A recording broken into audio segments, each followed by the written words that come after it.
ये कुछ क्वेश्चन दिया हुआ है यहाँ पे, निर्देशांक ज्यामिति से सारे क्वेश्चन है। पहला क्वेश्चन है बिंदु -2, 5 किस चतुर्थांश में स्थित है?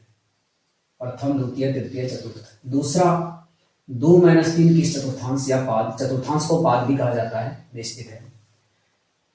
तीसरा -3 - 5 किस चतुर्थांश में है। चौथा क्वेश्चन है 3, 5 किस चतुर्थांश में स्थित है। और पांचवा क्वेश्चन है मूल बिंदु का निर्देशांक है। ठीक है, सभी क्वेश्चन को जानने के लिए हम लोग एक यहां पर देखिए एक ग्राफ खींचते हैं।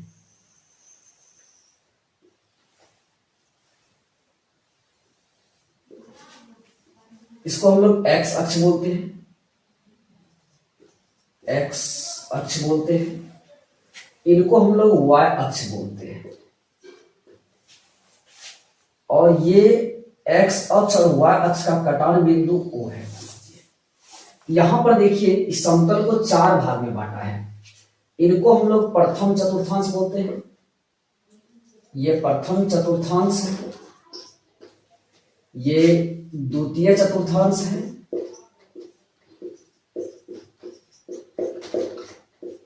ये तृतीय चतुर्थांश है,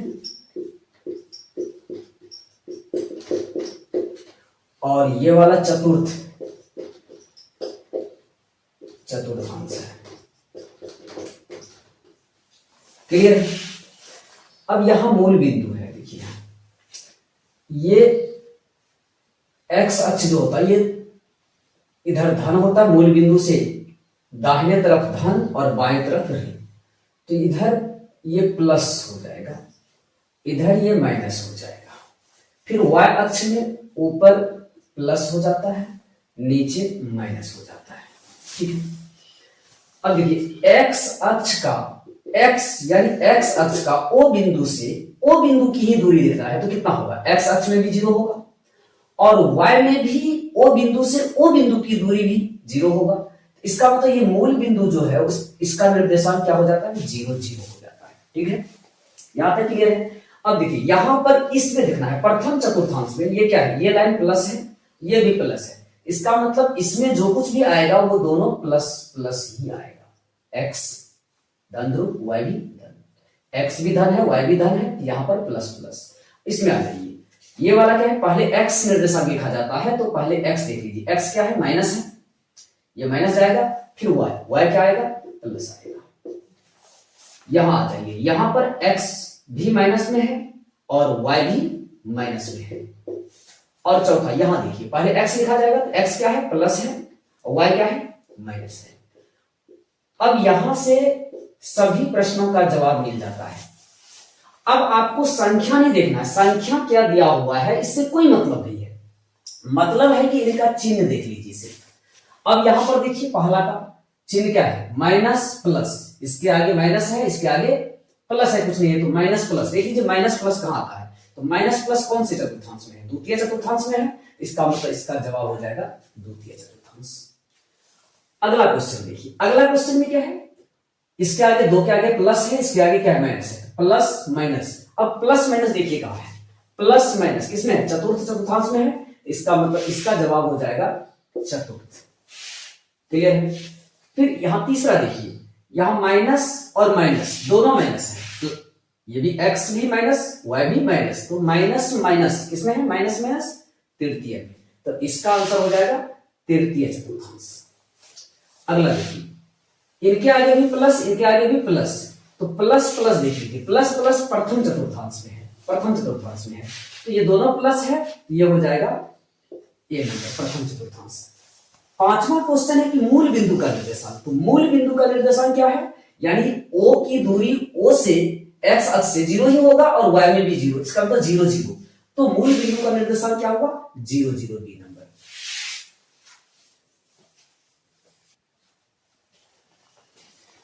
देखिए 6 नंबर का सवाल है कि y अक्ष से बिंदु 3, 4 की दूरी।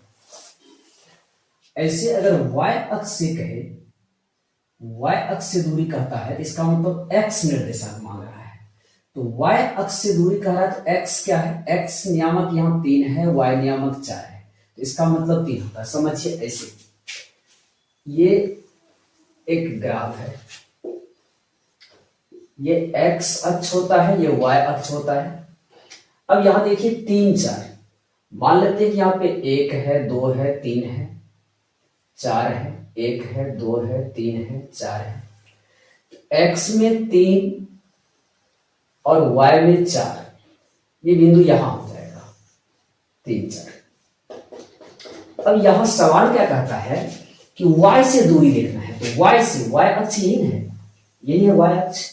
तो यहां से दूरी देखना है, तो यहां से दूरी देखना है, ये दूरी, तो यहां से दूरी देखिए, तो ये कितना है 3 है और ये कितना है 4 है।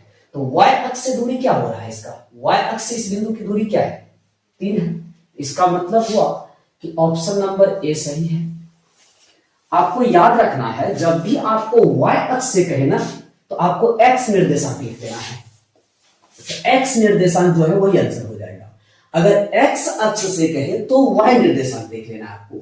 अगला सवाल देखिए वही है, x अक्ष से दूरी कह रहा है, x अक्ष से जब दूरी कह रहा है इसका मतलब हमको क्या देखना है, y निर्देशांक देखना है। तो y निर्देशांक कौन है 15 है, इसका जवाब हो जाएगा 15।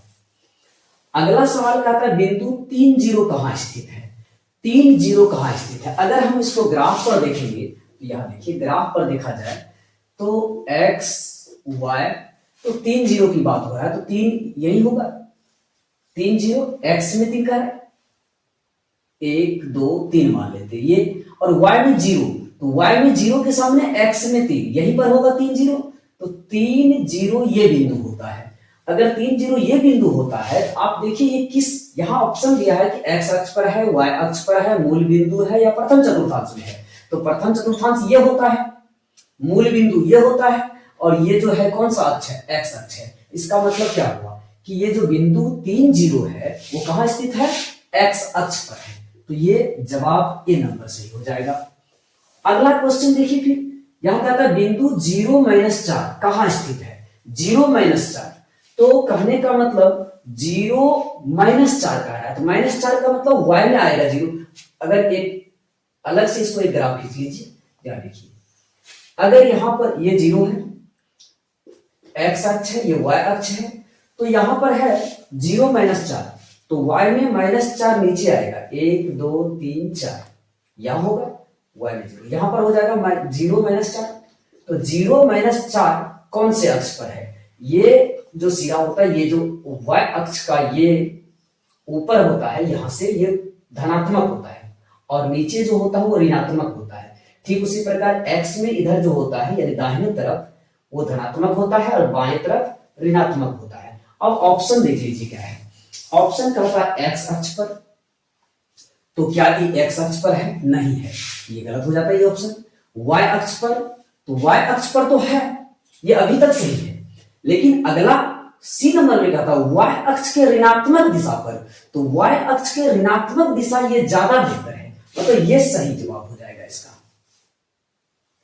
अगला क्वेश्चन देखिए, अब यहां कहता है नियामक, यदि नियामक x y बराबर है y x, देखिए x y मतलब x y बराबर है y x, तो ये इसके बराबर होगा, ये इसके बराबर होगा, इसका मतलब यही हुआ। इसका मतलब क्या हुआ, x बराबर हुआ है या y बराबर x लिखिए, एक ही बात है। तो देखिए ऑप्शन में, यहाँ ए नंबर ऑप्शन देखिए, यहाँ पे x बराबर y दिया हुआ है।